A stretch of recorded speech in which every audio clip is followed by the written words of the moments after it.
Chapter number 5 of Almayer's Folly by Joseph Conrad. At last the excitement had died out in Sambir. The inhabitants got used to the sight of comings and goings between Almayer's house and the vessel, now moored to the opposite bank, and speculation as to the feverish activity displayed by Almayer's boatmen in repairing old canoes ceased to interfere with the due discharge of domestic duties by the women of the settlement.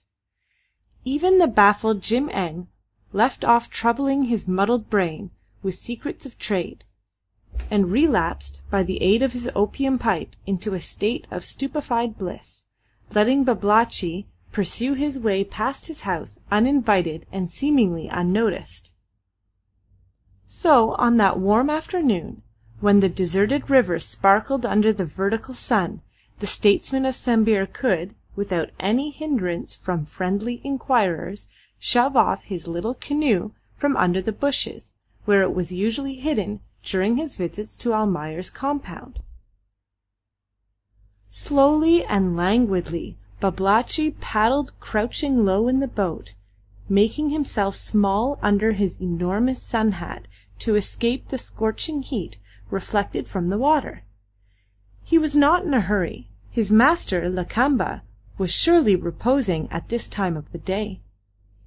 He would have ample time to cross over and greet him on his waking with important news. Will he be displeased? Will he strike his ebony wood staff angrily on the floor, frightening him by the incoherent violence of his exclamations? Or will he squat down with a good-humoured smile, and, rubbing his hands gently over his stomach with a familiar gesture, expectorate copiously into the brass siri vessel, giving vent to a low approbative murmur? Such were Babalatchi's thoughts as he skilfully handled his paddle, crossing the river on his way to the Rajah's campong, whose stockades showed from behind the dense foliage of the bank just opposite to Almayer's bungalow.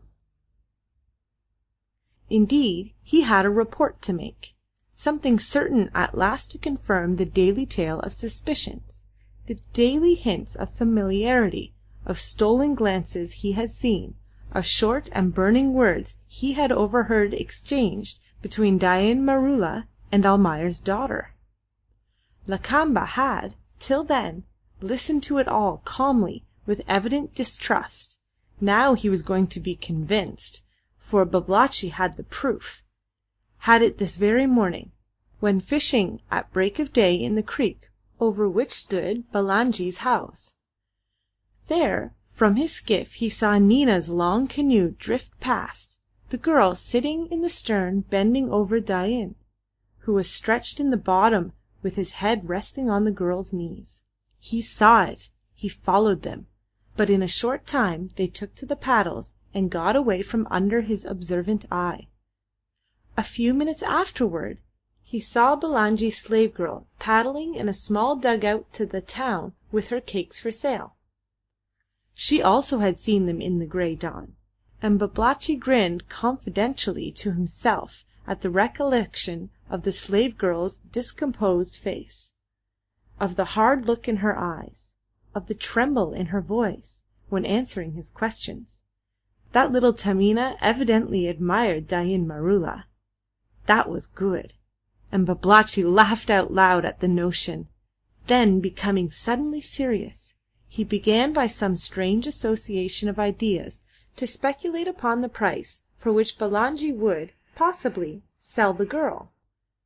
He shook his head sadly at the thought that Balanji was a hard man, and had refused $100 for that same Tamina only a few weeks ago. Then he became suddenly aware that the canoe had drifted too far down during his meditation. He shook off the despondency caused by the certitude of Balanji's mercenary disposition, and, taking up his paddle, in a few strokes sheered alongside the water gate of the Rajah's house. That afternoon Almayer, as was his wont lately, moved about on the water side overlooking the repairs to his boats. He had decided at last. guided by the scraps of information contained in old Lingard's pocket-book, he was going to seek for the rich gold mine, for that place where he had only to stoop to gather up an immense fortune, and to realize the dream of his young days. To obtain the necessary help, he had shared his knowledge with Dain Maroola. He had consented to be reconciled with Lakamba, who gave his support to the enterprise on condition of sharing the profits. He had sacrificed his pride, his honour, and his loyalty in the face of the enormous risk of his undertaking, dazzled by the greatness of the results to be achieved by this alliance, so distasteful yet so necessary. The dangers were great, but Maroola was brave. His men seemed as reckless as their chief, and with Lakamba's aid success seemed assured.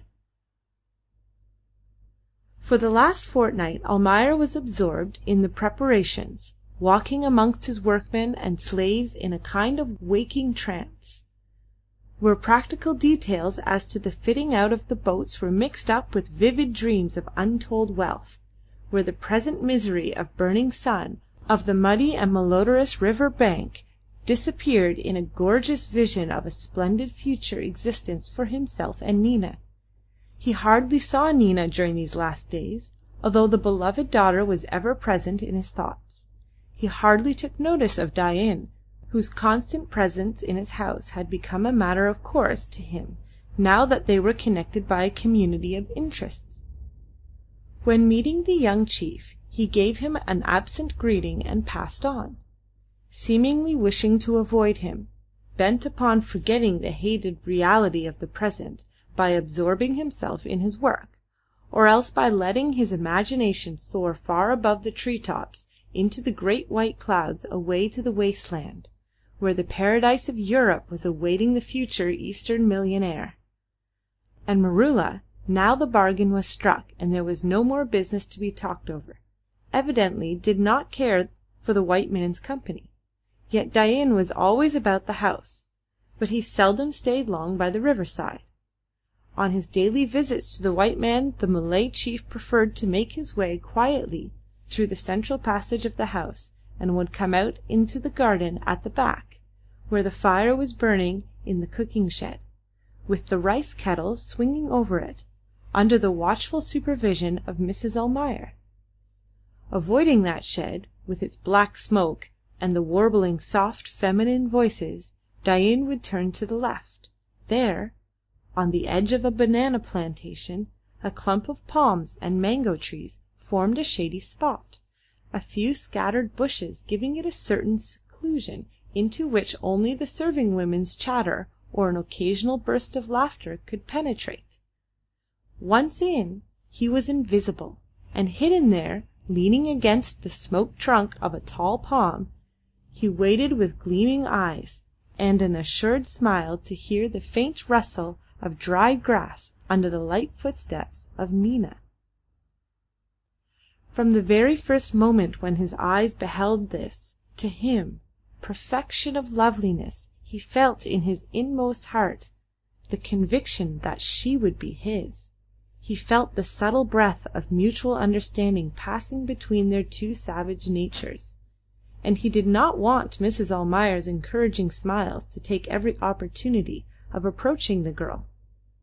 And every time he spoke to her, every time he looked into her eyes, Nina, although averting her face, felt as if this bold-looking being, who spoke burning words into her willing ear, was the embodiment of her fate, the creature of her dreams, reckless, ferocious, ready with flashing kriss for his enemies, and with passionate embrace for his beloved, the ideal Malay chief of her mother's tradition.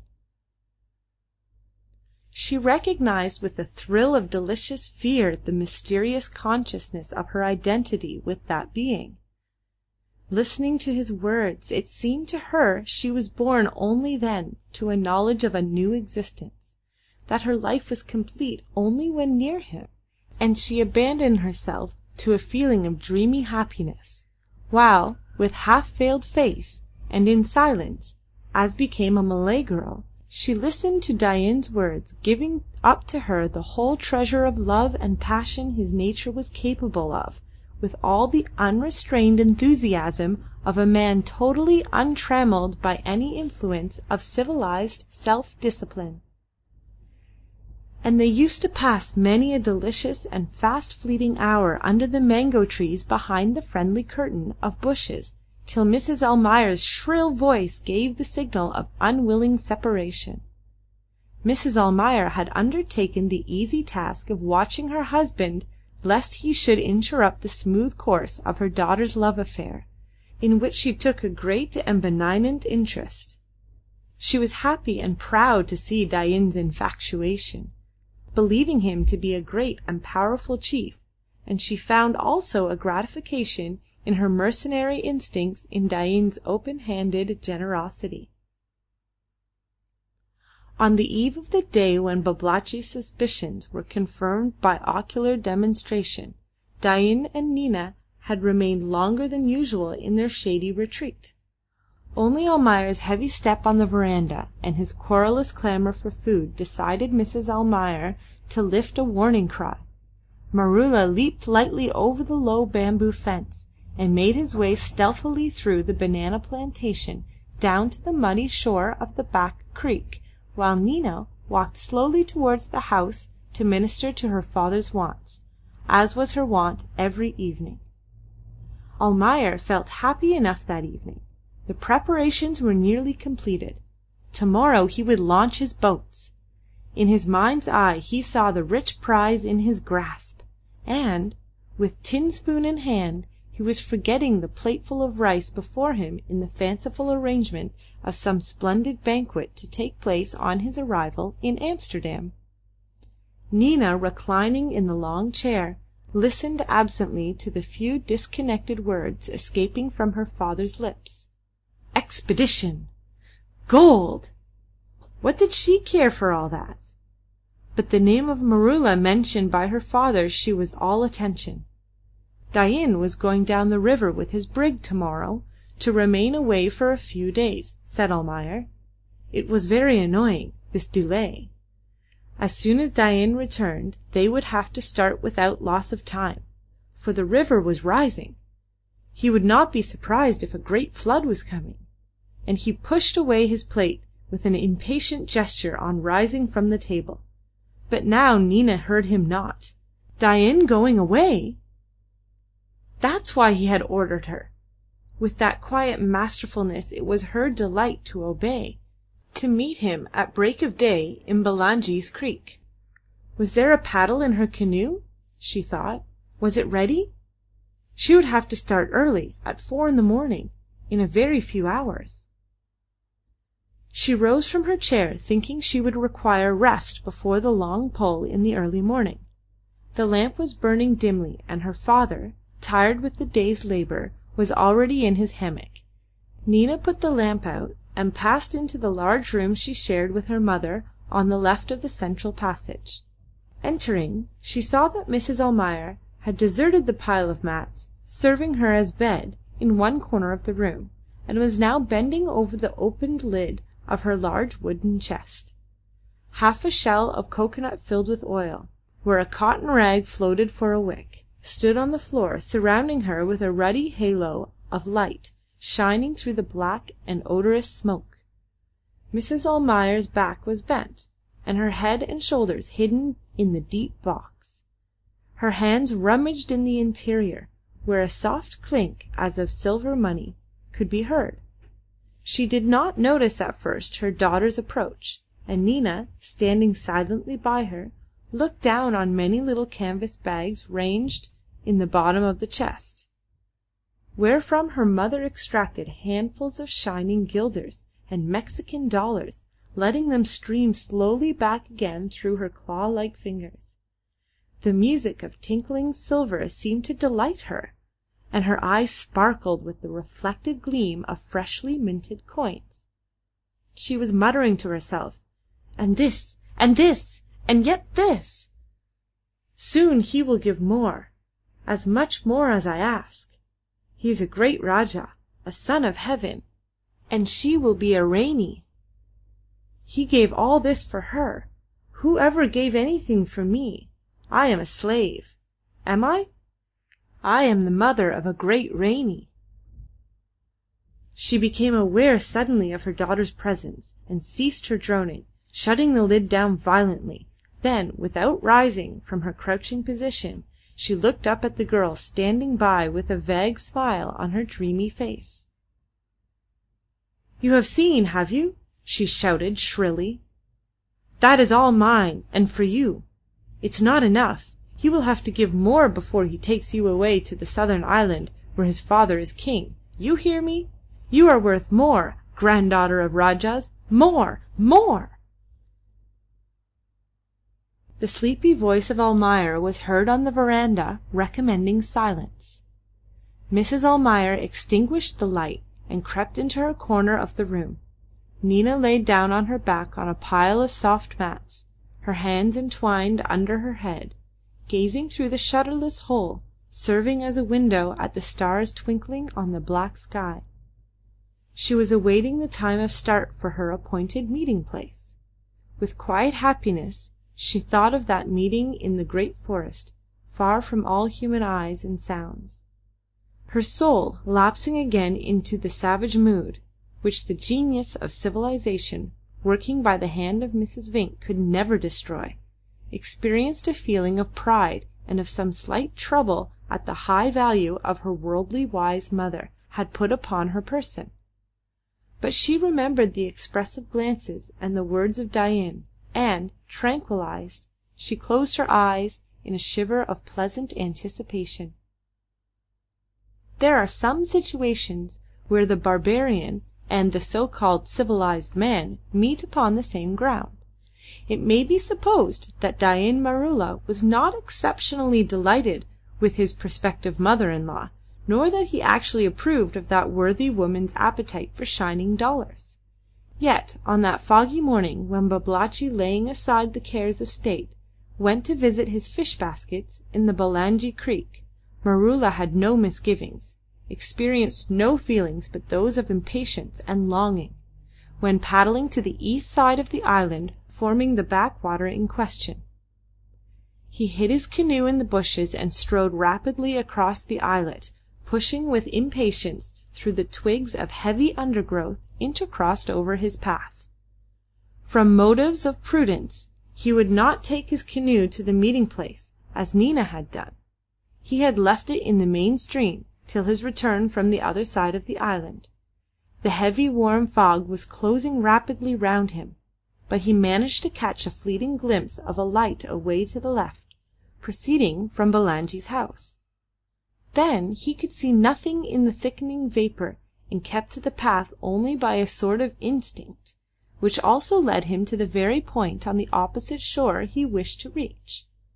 A log had stranded there, at right angles to the bank, forming a kind of jetty against which the swiftly flowing stream broke with a loud ripple.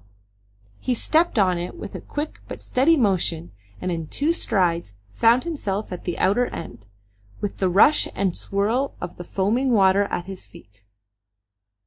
Standing there alone, as if separated from the world, the heavens, earth, the very water roaring under him swallowed up in the thick veil of the morning fog, he breathed out the name of Nina before him into the apparently limitless space.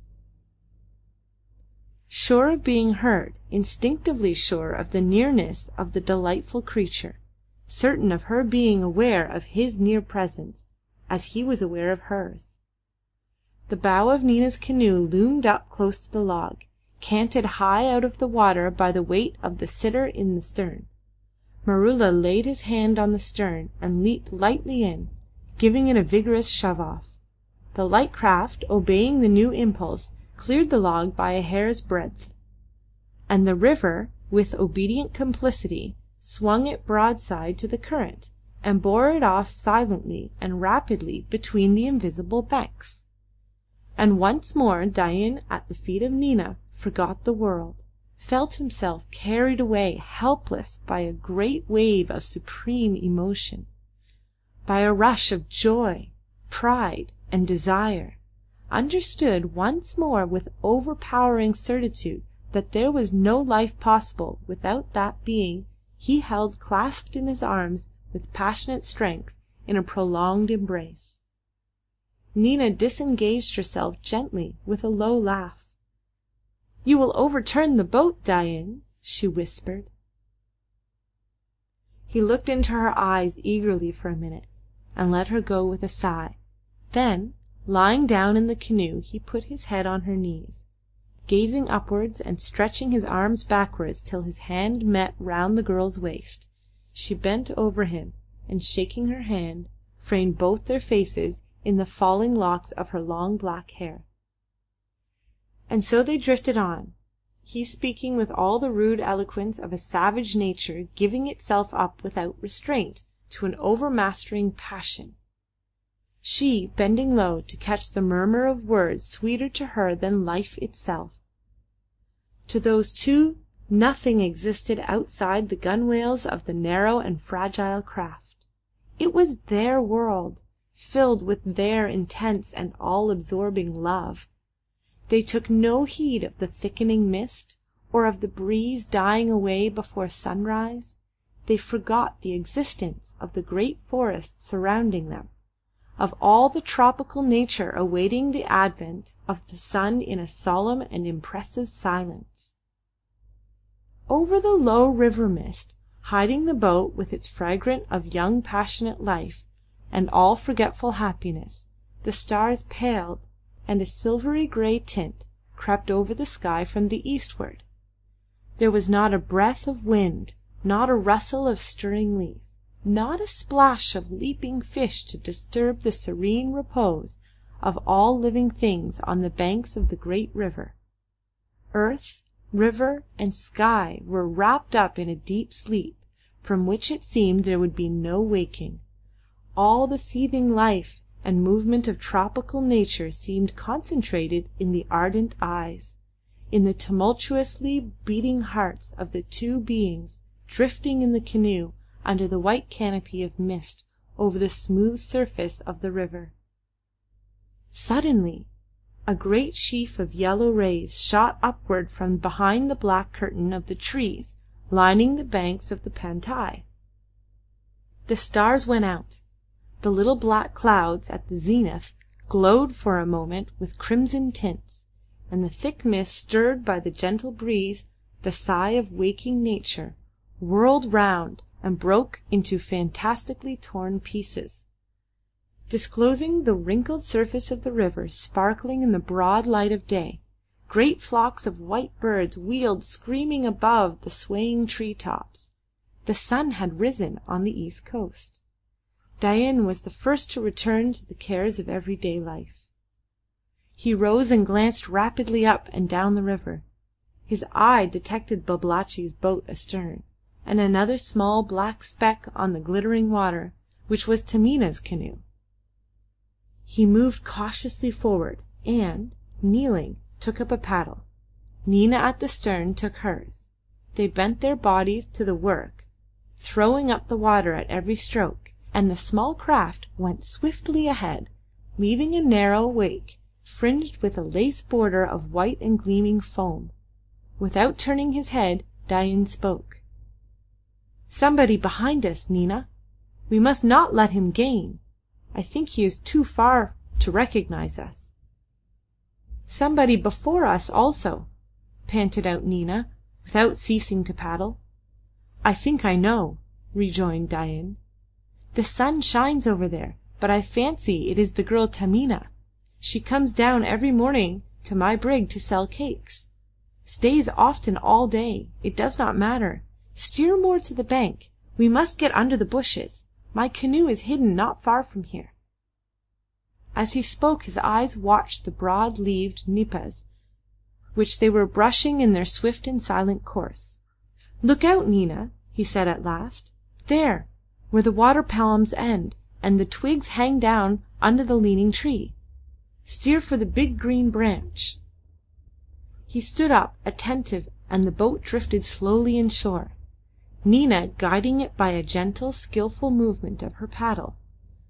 When near enough, Dain laid hold of the big branch, and leaning back, shot the canoe under a low green archway of thickly matted creepers, giving access to a miniature bay formed by the caving in of the bank during the last great flood.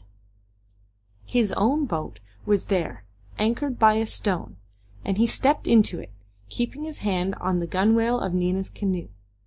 In a moment the two little nutshells with their occupants floated quietly side by side, reflected by the bank's water in the dim light, struggling through a high canopy of dense foliage, while above, away up in the broad day, flamed immense red blossoms, sending down on their heads a shower of great dew-sparkling petals that descended rotating slowly in a continuous and perfumed stream, and over them, under them, in the sleeping water, all around them in a ring of luxuriant vegetation, bathed in the warm air charged with strong and harsh perfumes. The intense work of tropical nature went on, plants shooting upward, entwined, interlaced in inextricable confusion, climbing madly and brutally over each other in the terrible silence of a desperate struggle towards the life-giving sunshine above, as if struck with a sudden horror at the seething mass of corruption below, at the death and decay from which they sprang. "We must part now," said Dain, after a long silence. "You must return at once, Nina. I will wait till the brig drifts down here, and shall get on board then." "And will you be long away, Dain?" asked Nina in a low voice. "Long," exclaimed Dain. "Would a man willingly remain long in a dark place, when I am not near you, Nina? I am like a man that is blind. What is life to me without light?" Nina leaned over, and with a proud and happy smile took Dain's face between her hands, looking into his eyes with a fond yet questioning gaze. Apparently she found there the confirmation of the words just said, for a feeling of grateful security lightened for her the weight of sorrow at the hour of parting. She believed that he, the descendant of many great Rajahs, the son of a great chief, the master of life and death, knew the sunshine of life only in her presence. An immense wave of gratitude and love welled forth out of her heart towards him. How could she make an outward and visible sign of all she felt for the man who had filled her heart with so much joy and so much pride? And in the great tumult of passion, like a flash of lightning, came to her the reminiscence of that despised and almost forgotten civilization she had only glanced at in her days of restraint, of sorrow, and of anger. In the cold ashes of that hateful and miserable past she would find the sign of love, the fitting expression of the boundless felicity of the present, the pledge of a bright and splendid future. She threw her arms around Dain's neck and pressed her lips to his in a long and burning kiss. He closed his eyes, surprised and frightened at the storm raised in his breast by the strange and to him hitherto unknown contact. And long after Nina had pushed her canoe into the river, he remained motionless, without daring to open his eyes, afraid to lose the sensation of intoxicating delight he had tasted for the first time. Now he wanted but immortality. He thought, to be the equal of gods, and the creature that could open so the gates of paradise must be his, soon would be his forever. He opened his eyes in time to see the archway of the creepers, the bows of his brig coming slowly into view, as the vessel drifted past on its way down the river. He must go on board now, he thought, yet he was loth to leave the place where he had learned to know what happiness meant. "Time yet! Let them go," he muttered to himself, and he closed his eyes again under the red shower of scented petals, trying to recall the scene with all its delight and all its fear.